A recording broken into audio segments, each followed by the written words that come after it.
Hello friends, कैसे हैं। स्वागत है आप सभी का हमारे इस YouTube channel open study area पर। आज के इस वीडियो में हम देखेंगे बिहार लाइब्रेरियन भर्ती 2026 के लिए और स्टेट एग्जामिनेशंस के लिए शिक्षण कला, जो कि 30 मार्क्स के क्वेश्चंस आपके लिए बहुत ही इम्पोर्टेंट होता है। तो इस सेशन में हम लोग शिक्षण की कला अर्थात आर्ट ऑफ टीचिंग के मोस्ट इम्पॉर्टेंट 30 क्वेश्चंस देखने जा रहे हैं। आइए शुरुआत करेंगे अपने पहले नंबर क्वेश्चन के साथ। पहला नंबर क्वेश्चन है कि शिक्षण का मुख्य उद्देश्य क्या है। What is the main objective of teaching. याद रखें, शिक्षण के मुख्य उद्देश्य क्या है। सही आंसर है कि शिक्षण का मुख्य उद्देश्य होता है व्यवहार में वांछित परिवर्तन लाना। वर्तमान समय में अगर कभी पूछा जाए कि शिक्षण का मुख्य उद्देश्य क्या होती है, तो व्यवहार में वांछित परिवर्तन यानी कि व्यवहार में परिवर्तन लाना ही जो है वह शिक्षण का एक मुख्य उद्देश्य माना गया है। पहले नंबर प्रश्न का ऑप्शन नंबर बी इसका सही आंसर हो जाएगा। प्रश्न संख्या 2, शिक्षण प्रक्रिया में सबसे महत्वपूर्ण तत्व कौन सा है। Which is the most important element in the teaching process. याद रखेंगे, दूसरे नंबर प्रश्न का सही आंसर है कि शिक्षण की प्रक्रिया में सबसे महत्वपूर्ण तत्व जो है वह विद्यार्थी होते हैं। दूसरे का ऑप्शन नंबर ए इस प्रश्न का सही आंसर हो जाएगा। तीसरा नंबर क्वेश्चन देख लीजिएगा। तीसरा नंबर क्वेश्चन है कि बाल केंद्रित शिक्षण में प्रमुख स्थान किसका होता है। बाल केंद्रित अगर शिक्षण देखा जाए तो उसमें प्रमुख स्थान निम्नलिखित में से किसका होता है। तीसरे का सही आंसर होता है कि बाल केंद्रित शिक्षण में प्रमुख स्थान जो होता है वह विद्यार्थियों की होती है। तीसरे का ऑप्शन नंबर बी इस प्रश्न का सही आंसर हो जाएगा। चौथा नंबर प्रश्न देख लीजिए। चौथा नंबर प्रश्न है कि शिक्षण की सफलता का सर्वोत्तम संकेतक क्या है। शिक्षण की सफलता का सर्वोत्तम संकेतक निम्नलिखित में से क्या है। चौथे का सही आंसर हो जाएगा विद्यार्थियों को का सीखना। याद रखेंगे, शिक्षण की सफलता का सर्वोत्तम संकेतक है कि विद्यार्थियों ने सीख लिया है। विद्यार्थियों का सीखना ही शिक्षण की सफलता जो है सर्वोत्तम संकेत के रूप में मानी जाती है। दोस्तों, यदि आप बिहार लाइब्रेरियन भर्ती एग्जामिनेशंस की तैयारी कर रहे हैं या स्टेट एग्जामिनेशन की तैयारी कर रहे हैं तो आप हमारे यूट्यूब चैनल से art of teaching, GK, GS, librarian या अन्य ई बुक के लिए आप हमारे दिए गए इस व्हाट्सएप नंबर पर हमसे संपर्क कर सकते हैं। तो इस व्हाट्सएप के माध्यम से आप इन पीडीएफ ई बुक को परचेज कर सकते हैं। शिक्षण की सफलता का सर्वोत्तम संकेतक क्या है, तो विद्यार्थियों का सीखना। पांचवा नंबर क्वेश्चन है। पांचवा नंबर प्रश्न कहता है कि निम्न में से कौन सी विधि विद्यार्थी केंद्रित है। निम्नलिखित में से वह कौन सी विधि है जो विद्यार्थी केंद्रित मानी जाती है। इस पांचवे का सही आंसर है परियोजना विधि। निम्न में से कौन सी विधि है जो विद्यार्थियों के लिए केंद्रित होती है, तो परियोजना विधि जो होती है विद्यार्थियों के लिए केंद्रित मानी जाती है। ऑप्शन नंबर बी इस प्रश्न का सही आंसर था। छठा नंबर क्वेश्चन है, शिक्षण में प्रेरणा का मुख्य कार्य क्या है। शिक्षण में प्रेरणा का मुख्य जो कार्य है वह निम्नलिखित में से क्या है। छठे का ऑप्शन नंबर बी सीखने की इच्छा उत्पन्न करना। शिक्षण में प्रेरणा का प्रमुख कार्य क्या है, तो सीखने की इच्छा उत्पन्न करना ही जो होता है वह शिक्षण में प्रेरणा के मुख्य कार्य के रूप में काम करता है। आगे बढ़ेंगे अगले नंबर क्वेश्चन के साथ। सातवां नंबर क्वेश्चन आपके सामने है, शिक्षण का कौन सा सिद्धांत ज्ञात से अज्ञात पर आधारित है। शिक्षण की कौन सा वो सिद्धांत है जो ज्ञात से अज्ञात के आधार पर या ज्ञात से अज्ञात पर आधारित है। सातवें नंबर प्रश्न का सही आंसर है शिक्षण का सूत्र। शिक्षण का कौन सा सिद्धांत ज्ञात से अज्ञात पर आधारित है, तो याद रखेंगे शिक्षण सूत्र जो है शिक्षण को ज्ञात से अज्ञात की तरफ आधार को बताता है।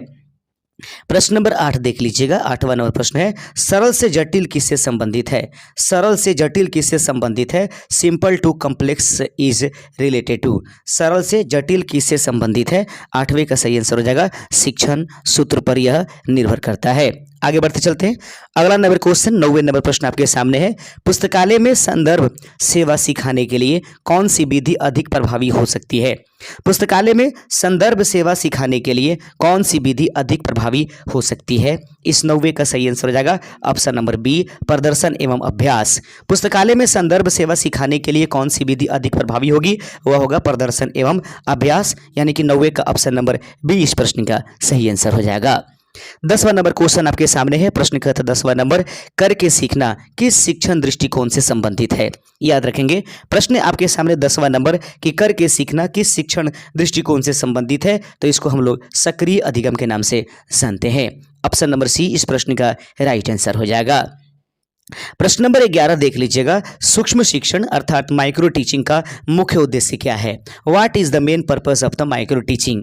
याद रखें इस प्रश्न का सही आंसर है 11 का ऑप्शन नंबर बी, विशिष्ट शिक्षण कौशल का विकास करना, डेवलपिंग स्पेसिफिक टीचिंग स्किल। यह जो होता है माइक्रो टीचिंग का मेन पर्पज होता है।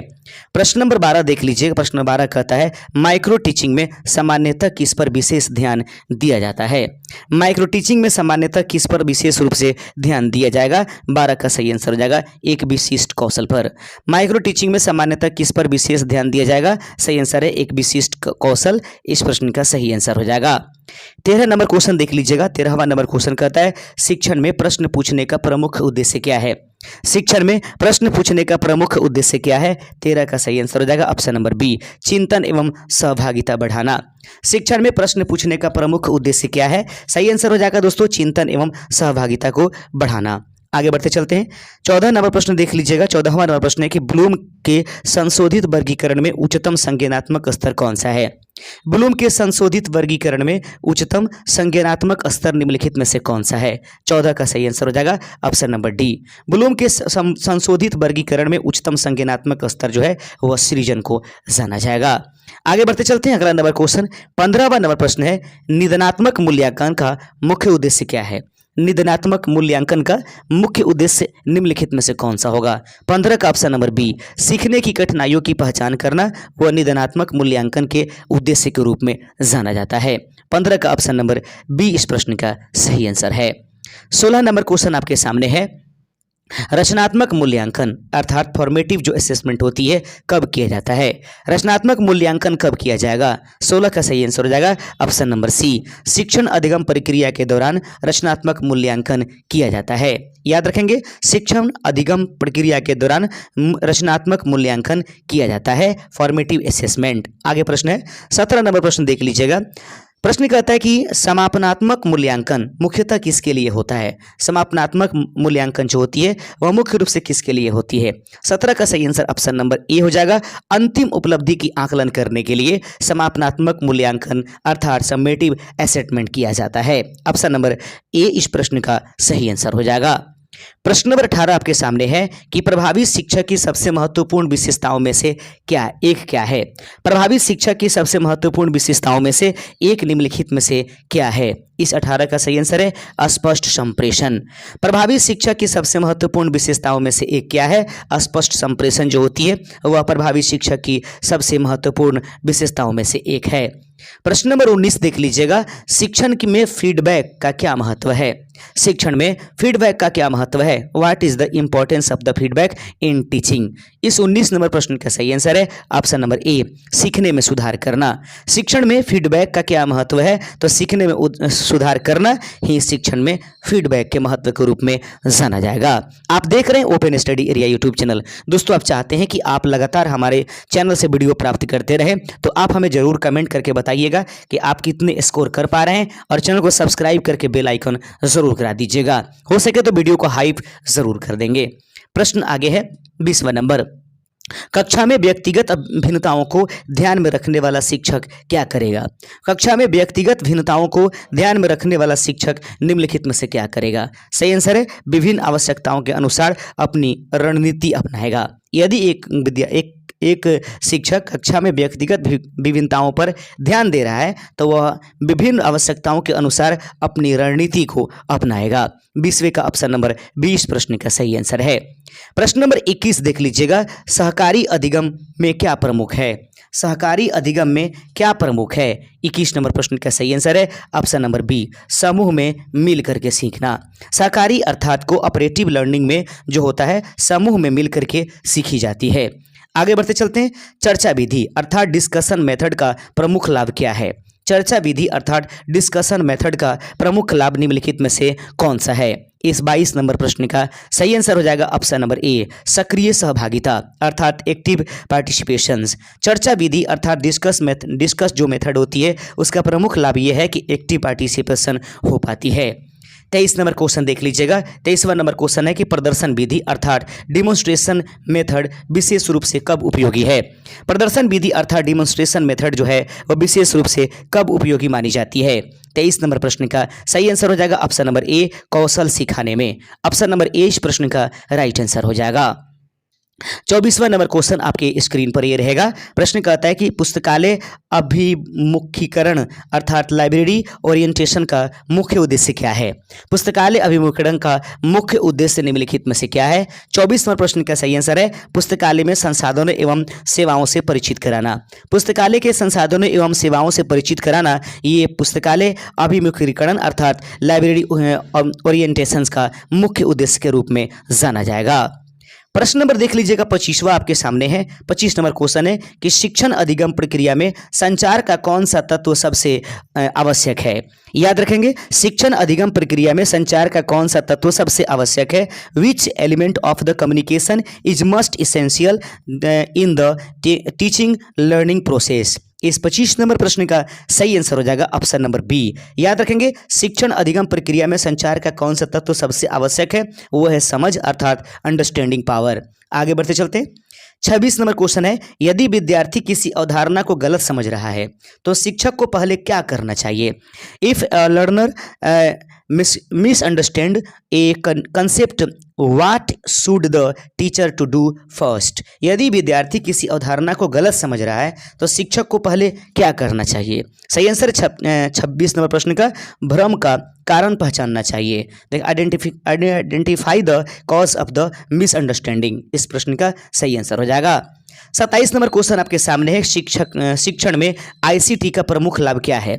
शिक्षण में आईसीटी का प्रमुख लाभ निम्नलिखित में से क्या है। सही आंसर है सीखने को अधिक इंटरेक्टिव बनाना, मेकिंग लर्निंग मोर इंटरेक्टिव। शिक्षण में आईसीटी का प्रमुख लाभ क्या है। 27 नंबर प्रश्न का सही आंसर है सीखने को अधिक interactive banana. Option number A इस प्रश्न का राइट आंसर हो जाएगा। प्रश्न नंबर 28 है कि व्यक्तिगत शिक्षण अर्थात इंडिविजुअलाइज्ड इंस्ट्रक्शन का आधार क्या है। प्रश्न है व्यक्तिगत शिक्षण का आधार क्या है। तो व्यक्तिगत शिक्षण का जो आधार होता है दोस्तों वह है प्रत्येक विद्यार्थी की विशिष्ट आवश्यकता। व्यक्तिगत शिक्षण का आधार है प्रत्येक विद्यार्थी की विशिष्ट आवश्यकता। ऑप्शन नंबर बी इस प्रश्न का राइट आंसर हो जाएगा। 29 नंबर प्रश्न आपके सामने है। प्रश्न नंबर 29 कहता है एक अच्छे शिक्षण उद्देश्य की विशेषता क्या होनी चाहिए। एक अच्छे शिक्षण उद्देश्य की विशेषता क्या होनी चाहिए। What should be the characteristics of a good instructional objective. याद रखेंगे, एक अच्छे शिक्षण उद्देश्य की विशेषता क्या होनी चाहिए। 29 का सही आंसर हो जाएगा ऑप्शन नंबर बी, अत्यधिक सामान्य होना चाहिए। प्रश्न नंबर 30 देख लीजिएगा। प्रश्न नंबर 30वां कहता है प्रभावी शिक्षण में शिक्षक की भूमिका आधुनिक दृष्टिकोण से क्या मानी जाती है। प्रभावी शिक्षण में शिक्षक की भूमिका आधुनिक दृष्टिकोण से क्या मानी जाती है। What is the teacher's role in the modern effective teaching? प्रभावी शिक्षण में शिक्षक की भूमिका आधुनिक दृष्टिकोण से क्या मानी जाएगी। केवल ज्ञान देना, मार्गदर्शक एवं सुगमकर्ता, केवल परीक्षक या केवल अनुशासन अधिकारी बनना।